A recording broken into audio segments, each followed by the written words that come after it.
Okay, so welcome back, and in today's video I will be reacting to another documentary by Jeremy Newson called The Look.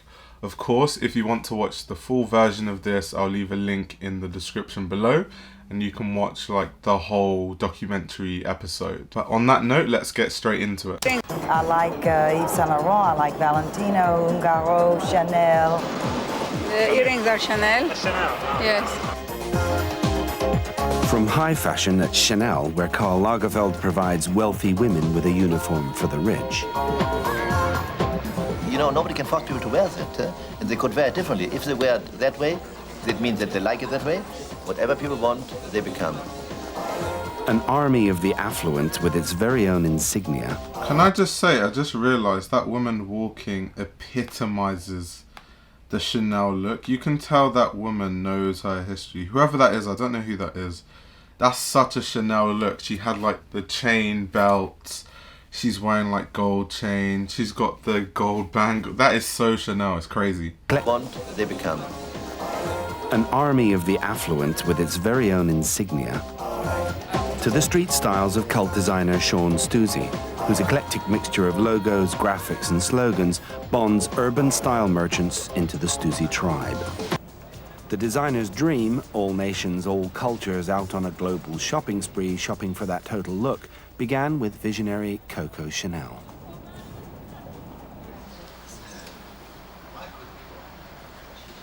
Coco Chanel, once a deserted convent child, escaped from a fussy, corseted past to become a template of the modern, successful woman. Designing clean-lined, easy-wearing clothes, which she herself always wore, she offered women with money a frill-free, classic look which changed little in 40 years. One thing I will say about Chanel actually is I really like the fact that she always wore her clothes, and even designing, she designed for herself, because it gives you the sense that she really believed in everything she made because she would wear it.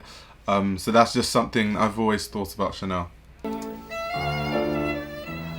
Working from her famous studio in the Rue Gambon, Chanel, who once spat, "Fashion is not amusing, it is something on the edge of suicide," took her work very seriously indeed. Enter Karl Lagerfeld, the iconoclast. The old one, you know, like she had, they always had hats, very narrow, strange shoulders. The body was never very well fitted.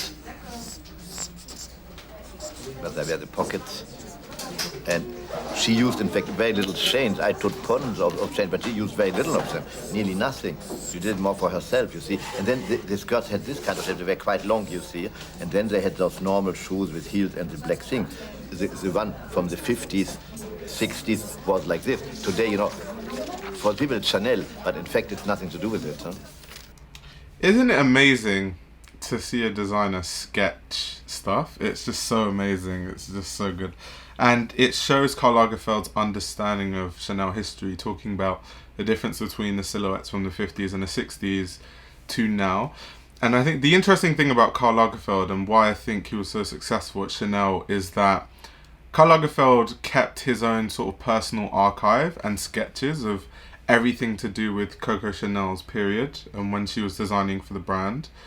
And because of that, even though he feels like fashion is about innovation and he never wants to look to the past or do things that are nostalgic, he wants to sort of continue to innovate and push forward, he still always goes back to that archive so that everything he does has it's slightly informed by Chanel and her heritage, even though it can look very different, it can be very different, it can represent very different things.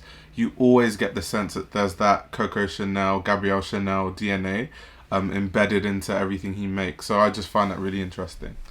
Karl Lagerfeld's versions of the look do in fact have something to do with classic Chanel. But if Coco was a modernist, Karl is the ultimate fashion postmodernist.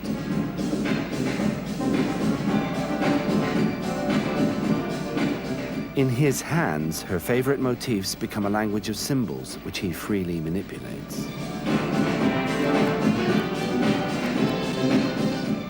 You see, I play with other people's identity, huh? Because I'm a kind of manipulator. That's part of the job, you know, especially I don't do it in terms of ego trips. I don't have an ego trip. Huh? I use it for today's items, but I do it in a way that everybody can wear it. Everyone, that is, who can afford the $3,000 for a Chanel suit and the 3-month wait for delivery of this precious commodity. There's still a waiting list for it, but unfortunately there's probably about 4 names, 5 names per size. And there's only one coming in. Would you like to come out and have a look? It's absolutely beautiful. It fits you very well. It is, yeah. Perfect. The wait is rewarded with subtle signs to delight the customer. Sorry, but I just love how the Chanel customers I just love this stuff because a lot of people, no offense, but when it comes to fashion, a lot of people like, for example, a brand like Balenciaga under Demna Gvasalia, I don't think a lot of people that buy into it, especially celebrities and famous people, understand the ideas behind the stuff. And you don't get the sense by the way they wear it. You can see this woman, she's almost dressed like Coco Chanel herself, which I've seen with a lot of people just in this documentary wearing Chanel. She's wearing a pearl necklace. Coco Chanel's known for wearing pearl necklaces. She has gold earrings. Coco Chanel's known for her earrings. Let me see if I'm not sure if she's wearing a bangle, but her whole style, I just like that the customers kind of have an understanding of the history and they're dressing in a very Chanel way. It's just kind of cool. And it's interesting for me. Of course, this documentary was made in like the early 90s. So I feel like back then also, fashion didn't move as fast and there weren't so many different trends. So people could really hone in onto one style and really develop that style. But it's just something interesting I noticed. And they're much brighter and bigger. But they've still got the little CC here. Yeah. Yeah. Really? Yeah. Oh, yes, in here, that's sweet. Because this is really important for Chanel, isn't it? While encouraging brand. See, she just asked the question, oh, this is really important for Chanel. So yeah, exactly what I was saying. And loyalty. I don't think you need a blouse. I think it's nice. Yeah. Yeah, I wear like Chanel jeans, like trousers, jumper. Once I wore the Chanel pajama and my husband went so angry. Customers like Mrs. Rogers, who buys an outfit per season with 50 suits already in her wardrobe, prove that the French chic of Chanel, even in foreign hands, is alive and kicking. So I'm very cool about it, huh? I don't have to prove it's me, I don't care. It's like, huh? I have nothing to prove, I have only to make a collection, what's right for the moment. The House of Chanel courted Karl Lagerfeld for years following Coco Chanel's death. He called the company a sleeping beauty, but the kiss of life would be on his terms. He said, I see it this way. You don't bother me with those old boring stories from tradition, hem length and things, then I can do it. If not, it's hopeless. Forget about it. It was Karl's irreverence they were after. Chanel's vocabulary of design was audaciously rewritten. Mais oui, exactement. Where she uses a string of pearls, his are giants. Where she uses muted tweeds, he uses a rainbow of shades, parody and irony being his stock in trade. Where she uses simple braid to give her box-like designs minimalist definition, Karl makes a whole jacket of braid. Just to pause there, another reason why Karl Lagerfeld had to kind of really change Chanel's aesthetic is it starts to become a bit too predictable. Like all the staples of Chanel, they were just too predictable, like the pearl necklaces, which is why he had to make it bigger or whatever, or the chain belt, or the kitten heels with the black toe box, or what else is another Chanel staple off the top of my head? Obviously the tweed suits, everyone knows about that.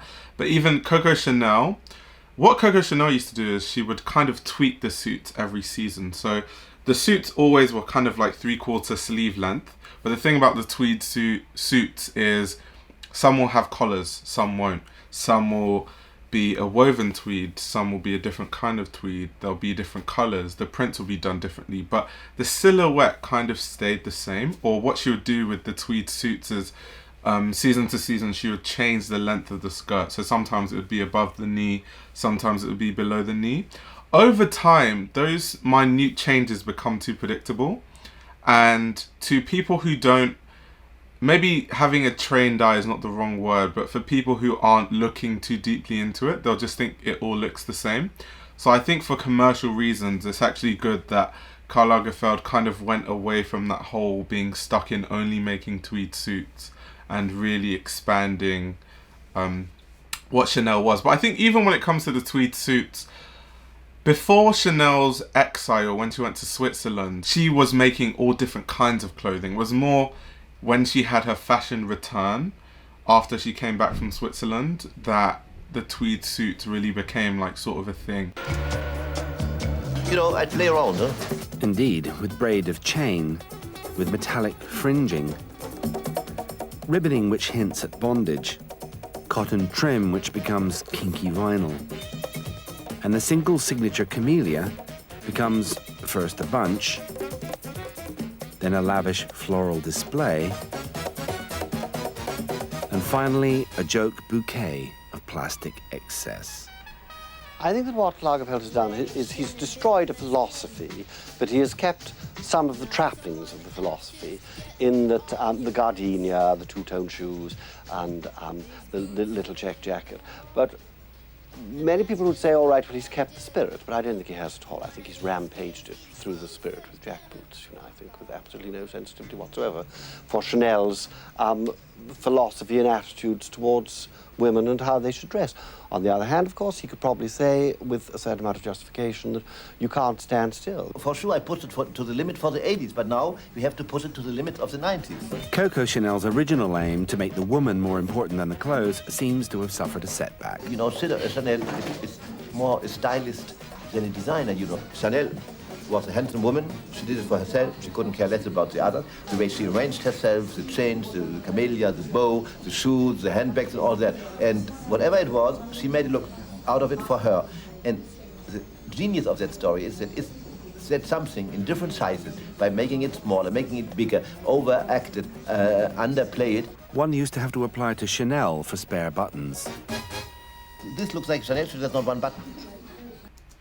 To continue on what Karl Lagerfeld said, and I'd like totally agree with what he said. Yeah, Chanel being more of a stylist than being a designer. First of all, she wasn't formally trained.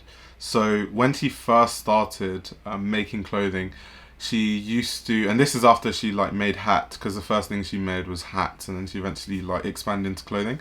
But when she was making clothing, she would just have a team, and she would like boss them around and tell them what to do and tweak things and tweak it until it's exactly how she's figured it in her head. And it took her years and years and years to even get enough skills to be able to make that process easier. But I think why a lot of people bought into Chanel was because she looked so chic. Of course, she was dressing women. She was making women's clothes for women by a woman. And of course that meant it was free, it was easy to wear. The big journalists of the time, or fashion editors like Diana Vreeland, loved Chanel over anything else. And that's why Chanel and fans of Chanel hated Christian Dior's clothing, for example, because what Chanel was trying to do was trying to make clothing that was unrestricted for women.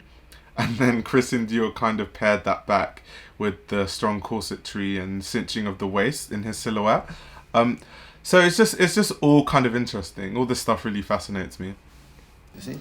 But you know, my job is to make believe. And as long as people think it looks Chanel, even if it's nothing with Chanel and she never did that before, who cares? My job is to make the image of whatever it is. And those elements can all be used to be put somewhere to make it look Chanel or whatever people think Chanel is or was, because who cares? That's not the problem. The problem is the fashion message from today. Spotting streetwise motifs from the window of his chauffeur-driven Mercedes, Karl Lagerfeld takes inspiration from denim. The boot's now on the other foot as changes in society give humble workman-like fabrics their own charisma. Similarly, biker motifs, the exaggerated costume jewellery of the rap scene, black leather, the slang of street style, have become part of the regular vocabulary of the Vogue and Vanity Fair set. Yeah, that's so true. Like, that's what one thing I think Karl Lagerfeld did expertly is he expanded what Chanel is. So like Chanel, for example, was high society, unrestricted clothing for women. But like I said earlier, the aesthetic was very predictable. Now, well, not now, but when Karl Lagerfeld was designing for Chanel, it could be anything. One collection could be about bikers, but what makes it Chanel is that even though you're seeing leather jackets, you're also seeing the models wearing pearl necklaces in different sizes and chain bangles and different things. So there's always an element of Chanel in Karl Lagerfeld's collections, more so in the couture collections. When he used to make couture Chanel collections, they were much more old Chanel inspired, but when it came to ready to wear, he would go quite mad with it, and you wouldn't know what to expect. And I did like that element of Chanel, and I did like him trying to see how far he could push it, but still stay true to the design language of what Chanel means.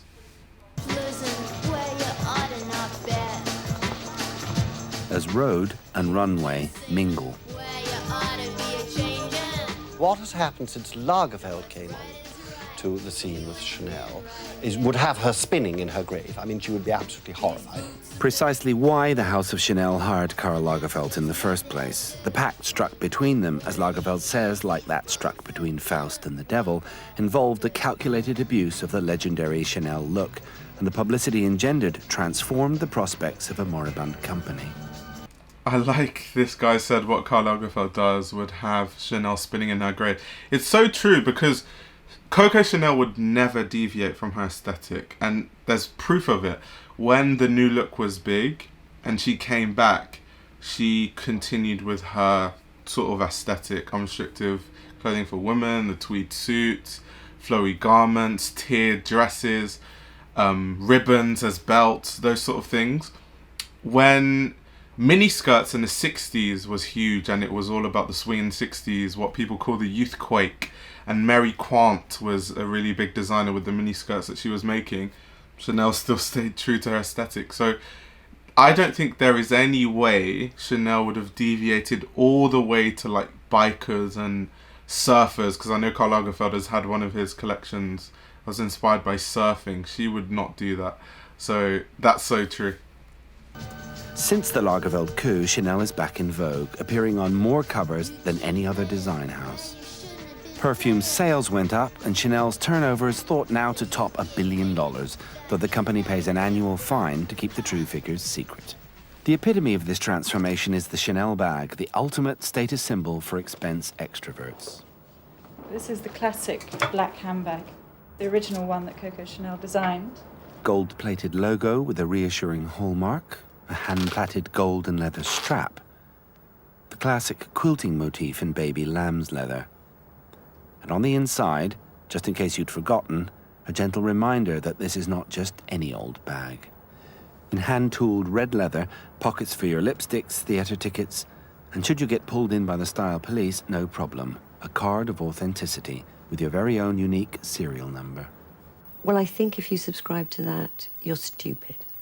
Because I don't think anybody's got enough money, whether Daddy gave it to them or they earned it, to spend that much on a little handbag. Especially when the knockoffs are so good. The certificate's crucial. Women coming into the shop for repairs have been known to burst into tears when told their birthday present is a fake. Membership to this very exclusive club, which includes Jackie Kennedy, Madonna, Princess Caroline of Monaco, doesn't come cheap. £685. It is a status symbol. A lot of the Japanese businessmen come in with a picture cut out by their wives of this classic handbag, and they want it. And if we don't have it, then they don't buy anything else. They cannot buy the same bag all the time. I mean, classics may be okay, but on the end it becomes boring, huh? Bored with the classic in black baby lamb? Try the £3,000 green baby croc model, or pink suede, houndstooth check, or something spangly for the evening. The Chanel bag was always a phrase in an internationally understood visual language. The wife of a South American potentate, the self-made New York career woman, the Parisian bourgeois. If they cannot speak each other's language, they can at least communicate shared values through their spending habits. Coco Chanel's motifs seem to have matured into symbolic currency beyond fashion. But time doesn't actually stand still. And you know, people who say, you know, in fashion, I don't like fashion, I'm a classic. You ask those people to put on what they had 10 years before, they don't want to wear them anymore, huh? Karl knows how to keep the customers consuming. You know what this is? The same thing you have in your towels in your bathroom, huh? The same material. For the summer, I use as tweed this material. It looks like tweed from far away. You can throw it even in the washing machine. Huh? I think that's modern. Because one must never forget that in 1917, when there was not too much material during the World War I, she made dresses in jersey, what was then only used for underwear for men. Imagine the dirty, shocking idea of men's underwear in those years when nobody spoke about things like this, and women were even supposed to ignore that men had underwear or whatever in this area, that she used that for dresses. I think whatever I will do will not be as daring as that then dirty idea. As Karl was speaking, I was just about to make the point he just made, and that during the World War, there were fabric shortages. So what Coco Chanel did was she would get these interesting fabrics that appeared to look like more expensive fabrics when they weren't really. And that's why he's talking about the fact that he just used like a bathrobe type of material, like a bathing towel material to make a bag. And he's talking about how from far away it looks tweed, but when you actually feel it, you realize, oh, it's just a towel. But that's sort of what Chanel did. And it's so true. It's so in the DNA of Chanel. And that's what I mean by he has such a deep understanding of like Chanel herself. And that's because he kept the archive and he really did his research to make sure that whatever he does, even if it seems so deviated from Coco Chanel, there is still that sort of Chanel DNA behind it. Doing the dirt on Coco has not only revitalized the basic look, but rejuvenated the insignia emblazoned accessories lines. Young women whose mothers wore Chanel never dreamt that one day they too would be drawn to one of the hundreds of glittering boutiques around the world.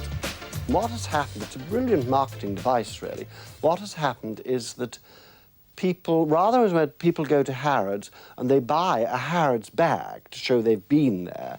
So you go to Chanel, you cannot afford a Chanel suit, you certainly can't afford a Chanel evening dress, but you can just perhaps afford a pair of Chanel earrings. And they have a nice, gratifying and reassuring linked C on them. And, all right, somebody else who's just come through Hong Kong or something has got them for a fraction of the price, but theirs, the gilt will rub off, and you hope that the gilt won't run off the Chanel ones, but can't be absolutely certain.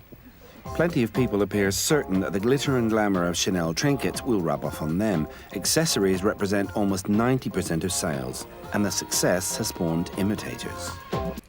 So, good point about Chanel jewelry is that I've had a lot of people complain that Chanel jewelry is like cheaply made, which is true. Chanel jewelry, a lot of it, not all of it, but a lot of it isn't like real gold or whatever. It's like costume jewelry, so not expensive materials. That is actually true to the DNA of Chanel, as like twisted as twisted as it sounds. Chanel was all about going away from like ostentatious fashion and braggadocious fashion, over-the-top fashion, and that's why people either love her work or hate her work, but either way, that was her, that was what she believed in, so that's the DNA of her house. And the issue with that is, there was one time that Chanel did an exhibition for real diamond necklaces that have actually been reproduced in recent times. But anyway, when she did it, a lot of people are confused because it's like, isn't this the woman that's promoting not being over the top and not being ostentatious? So actually, the fact that Chanel still makes this sort of cheaply made costume jewelry is actually true to the DNA of the house. That being said, you shouldn't buy it because it's a rip-off. It really is a rip-off. But just saying that, because I've had a lot of people say, oh, but it's like not worth it, which it isn't. But that kind of is true to the house. And actually, I think they should continue doing that. And if there are people that are silly enough to spend hundreds of pounds on the cheapest Chanel earring, then do you. I have to change a little, you know why? Because all over the world, our street fashion Chanel vision was so copied that I must change myself. From street fashion to haute couture to high street, it's no longer possible to tell who's imitating who. Coco Chanel's classic look seems endlessly recyclable. 4 pockets, brass buttons, and a bit of braid. And a logo whose interlocking C's seem to speak of currency and copyright, from Paris to Penang. Karl's on a flat fee, so he's not bothered by rip-offs. No, you know, we are not ruined by that. Huh? And people who buy the real stuff, they don't buy the fake one. And people who buy the fake one, they don't buy the real one anyway. Huh? And you know, the one who does it cheaper, we can nothing against it, and it's flattering, and I have to change, because so women see that the real one still looks different, because they need a little moment to have it copied. Huh? It's also, for me, the alarm bell to go somewhere else. So we go to the enchanted forest, you know. There's a big danger for nature. Wood. You know, the story is a story of an emperor in a small empire somewhere, nobody knows where, who is mad for clothes. He has no army, no war, nothing, and everything he has, he spends it for clothes. And one day, two men arrive in his city where he lives and said they can make a beautiful material that only clever people can see. But it's very expensive to make, so the emperor hears about it and asks them to come to the palace, and they make the description and so on, and they say, but it's expensive, you know, lots of money, lots of gold, because it's woven all in gold, and they are treated like royalty, and they start making the materials. And of course, there's nothing.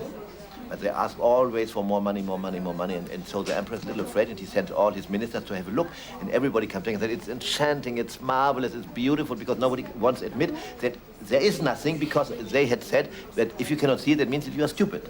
So they are ready, they have fittings, but fittings with nothing. He's standing there in his underwear, and there's nothing to fit, but everybody says how enchanting, how beautiful it is. So they finally leave for a procession, they leave the castle, and everybody says, oh, how beautiful. And in fact, this poor man is there in his underwear walking in the street.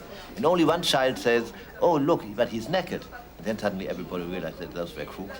But when they go to arrest them, they have left with all the gold. That's the story. I think it's a funny story, huh?